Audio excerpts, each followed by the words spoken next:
This split highlights the core paradox of the Egyptian pantheon.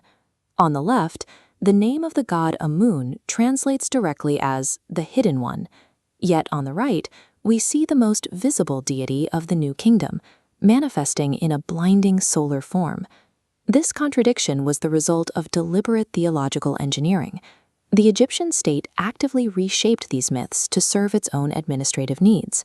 State theologians developed a new supreme entity, Amun-Ra, by integrating the abstract omnipresence of a hidden creator with the physical, life-giving mechanics of the ancient solar cult.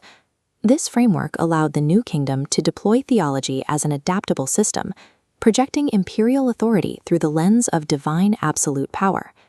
To understand this synthesis, we look at the original theological baseline for Amun, defined as hidden of aspect.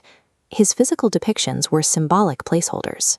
His crown features 2 plumes, each containing 7 horizontal segments, a specific numerical value representing his divine nature. Because his true shape was considered unknowable, scribes often wrote his name using only phonetic signs.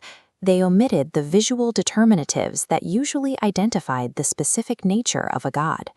When he required a physical proxy, the ram became his primary sacred animal, chosen to represent the procreative energy required for a universal creator. The early version of Amun functioned as a conceptual void, a limitless, omnipresent consciousness that possessed authority but lacked specific mechanical definition. At Saqqara, home of the step pyramid of Djoser, we find the origins of the physical mechanics that Amun would eventually absorb. Early Egyptian records identify the sun god as a composite of precise mechanical operations, each defined by its own designated alias. Paragraph 200 BCD of the pyramid texts is the schematic for this solar engine, breaking the sun's functions into Endi, P-Endin, and Endin. The first alias, Endi, or the overthrown, represents the physical falling of light at sunset.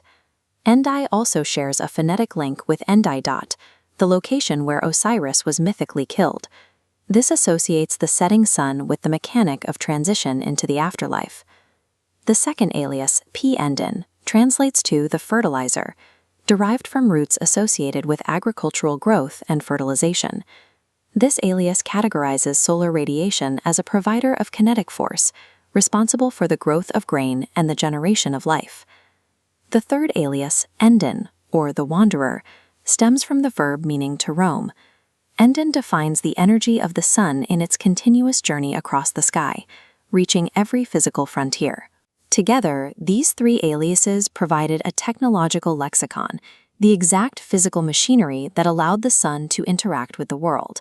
During the New Kingdom, theologians integrated the abstract omnipresence of Amun with these specific mechanical functions of the sun. This synthesis created Amun-Ra, king of the gods, a political tool used by the state to unify disparate religious traditions under a single authority. The state deployed this new theology to establish absolute royal legitimacy through a concept known as the Theban theogamy. In this relief from Luxor Temple, Amenhotep III presents himself as the direct offspring of Amun-Ra and Queen Mutemwiya. The seating arrangement and physical proximity symbolize divine intercourse. This visual evidence of physical conception validated the pharaoh's right to rule. The god's mandate also justified military expansion.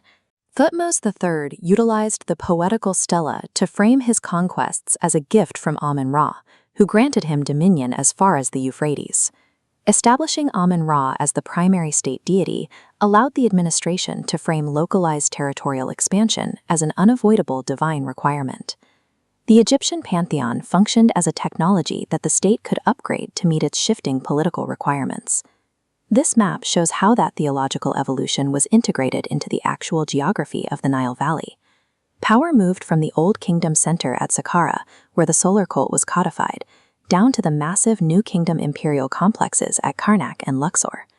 The Amun-Ra synthesis successfully fused the mechanical operations of the sun with an omnipresent, invisible consciousness. This theological structure provided the architectural logic that sustained the political and military reality of the Egyptian empire for 500 years.